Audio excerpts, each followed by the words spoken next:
Bismillahirrahmanirrahim. Alhamdulillahi Rabbil alamin. Vassalatu vassalamu ala ashrafil mursalin va ala alihi va ashabihi ajma'in. Amma ba'd, assalomu alaykum va rahmatullohi ta'ala va barakatuh. Saodatning shartlari deb nomlanadigan darslarimizdan bugun 12-sabab taxir limondan shirin ichimlik tayyorlab ol. Nordon limondan shirin ichimlik tayyorlab ol.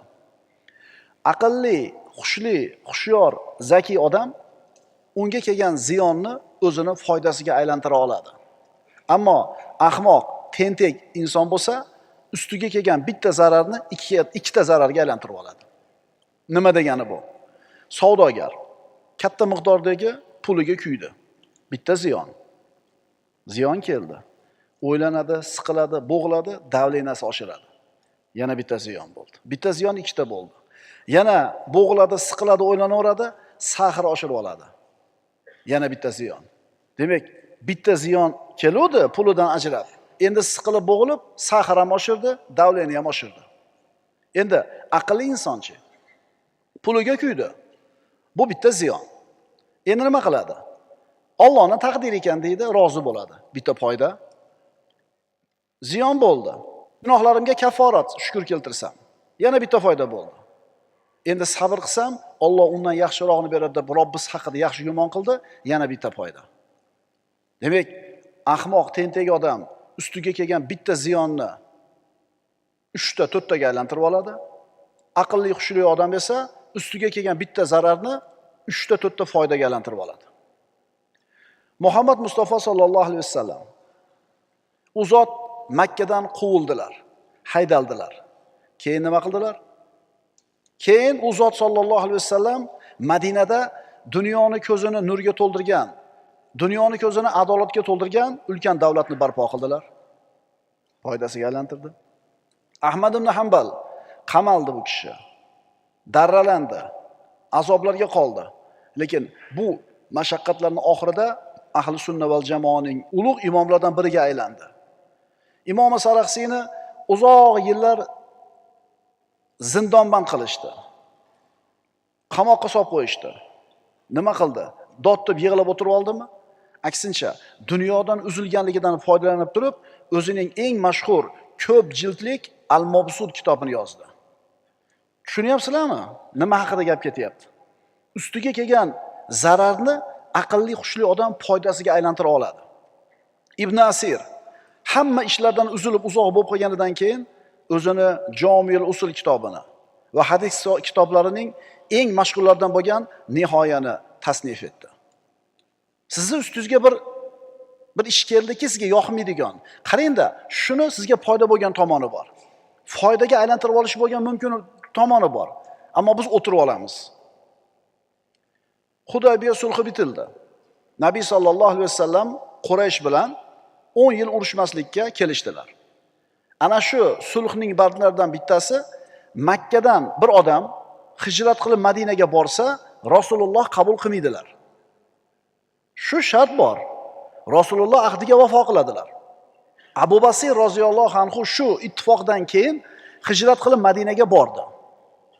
Rasululloh qabul qilmadilar. Qaytarib yubordilar, chunki ahdiga vafo qilish kerak. Mana endi Abu Basir Makkaga ham qaytib bora olmaydi, Madinaga ham kira olmaydi. Zararmi? Musibatmi? Nima qildi bu kishi? Dodda yig'lab o'tirib oldimi? Yo'q. Makka bilan Madinaning o'rtasidagi Iz deb nomlanadigan mintaqaga borib joylashdi. Tog'li joy, daraxtlari bor, g'orlari ko'p. Makkadan chiqib hijrat qilib Madinaga borishlikka imkoniyati bo'lmagan o'ziga o'xshagan muhojirlarni to'pladi atrofiga.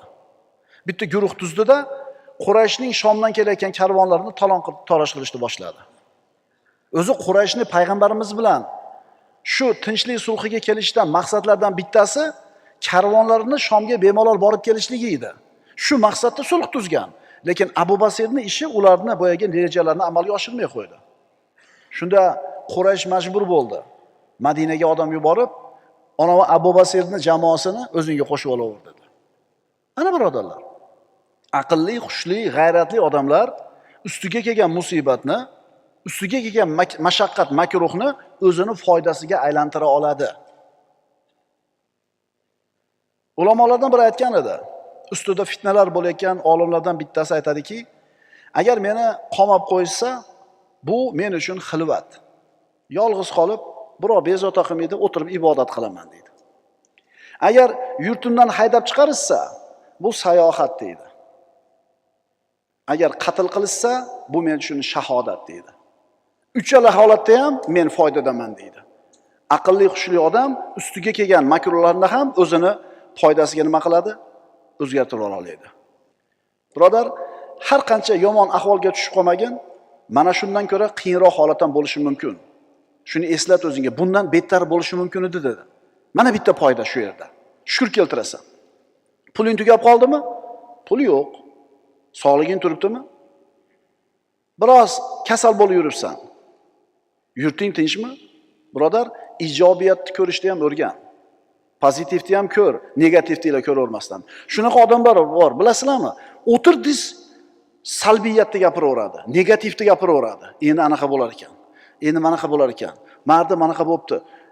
O'tirding, salbiyatni gapiradi-da, yelkangga yuk bosib qoladi. Hayotdan to'yib ketasan. Hammamiz duch kelganmiz. O'tirding, minusni gap, o'tirding, vahimani gapiraveradi. Ayniqsa o'g'il bolalar, hushyor bo'linglar. Ko'chada bo'layotgan, insonda qalbiga yoqmaydigan ishlarni uyga ko'tarib, ota-enanichi axlat yashikka o'xshatib qo'ymanglar. Ko'chadan siqilib, bo'g'ilib uyga kelasizlar, otangizga, enangizga gapirasiz. Mana bo'lyapti, bunday bo'lib ketdi, savdo bo'lmayapti. To'g'rimi? Nima bo'ladi gapirib olsanglar, nima qilasizlar? Aytinglar. Ha. Yengillaysizlar. Ha. Nimani hisobidan yengillayapsizlar?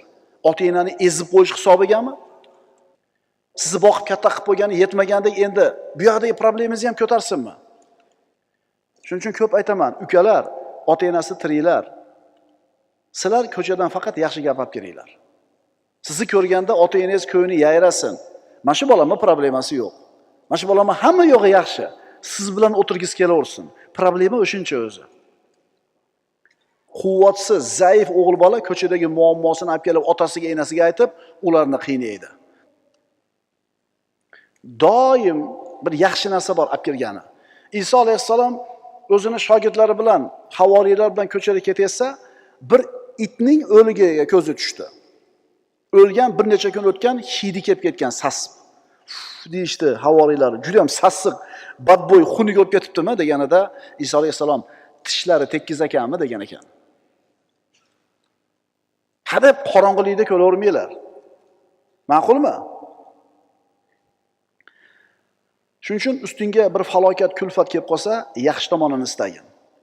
Agar hayot senga ichish uchun bir piyola limon suvini bergan bo'lsa, unga bir qoshiq shakar solganda shirin ichimlik qilib ichib olgin.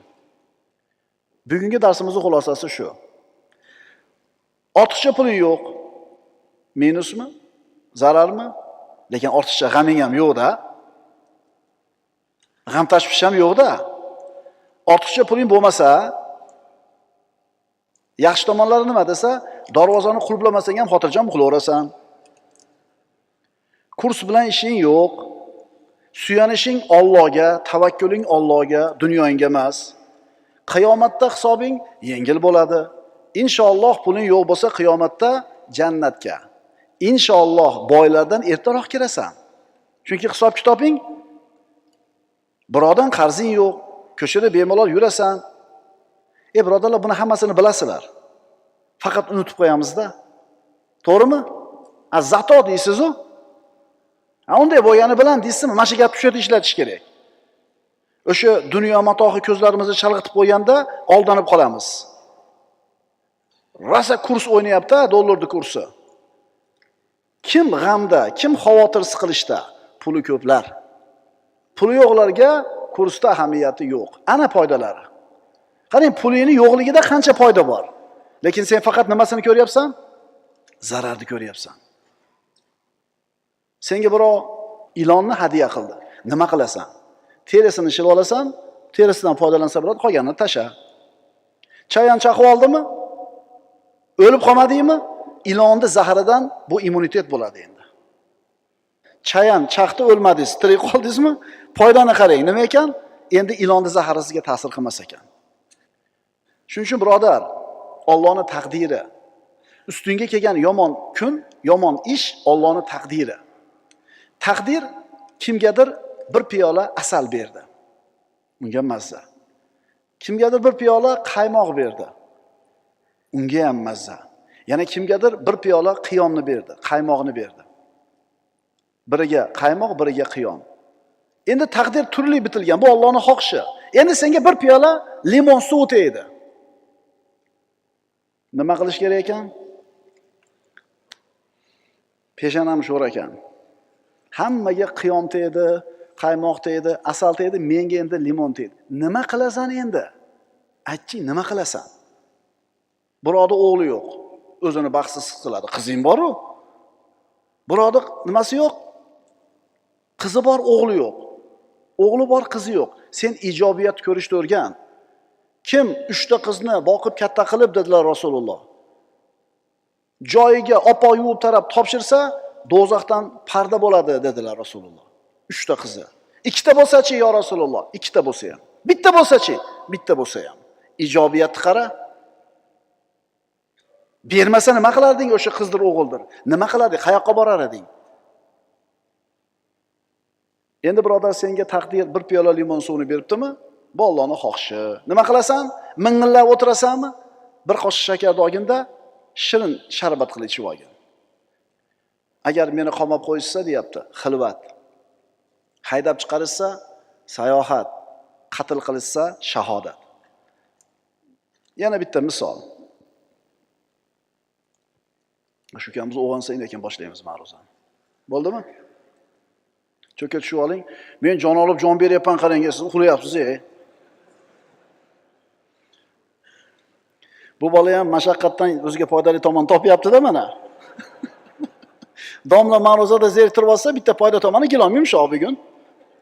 Hidlari yangi, uxlab oladi. Bishkekka ketmoqchisan, samolyotga bilet bo'lmay qoldi. Samolyotga bilet yo'q. Endi mashinada ketish kerak. 16 soat, 17 soat ketasan. Mushkulami? Mushkula. Bir piyola limonmi? Bir piyola limon suvmi? Limon suvi. Endi shakar solish kerak unga. Nima qilasan? 2 ta kitobni qo'lingga ol. Kitob o'qib ketasan. Bir qoshiq shakar shu. 2 ta kitobimiz, bir qoshiq shakar bo'ldi, quydik, sayohatdan foydalandik. Men futbolni gapiraman-da men.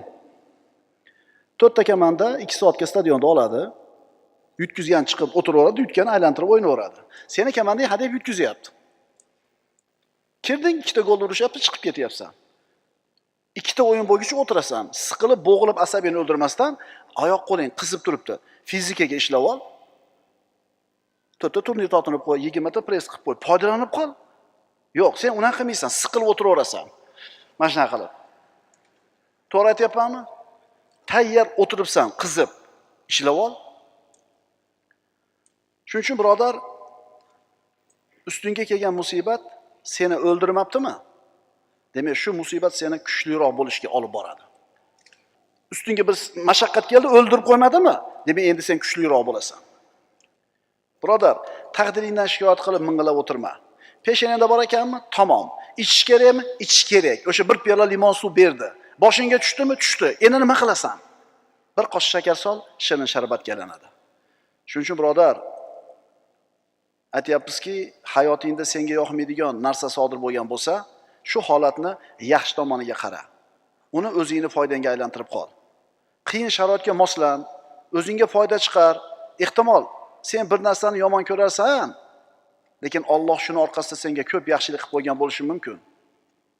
Darsimizning nihoyasi, agar senga hayot, taqdir ichishing uchun bir piyola limon suvini bergan bo'lsa, sen bir qoshiq shakarni aralashtirganda shirin sharbat qilib ichib ol.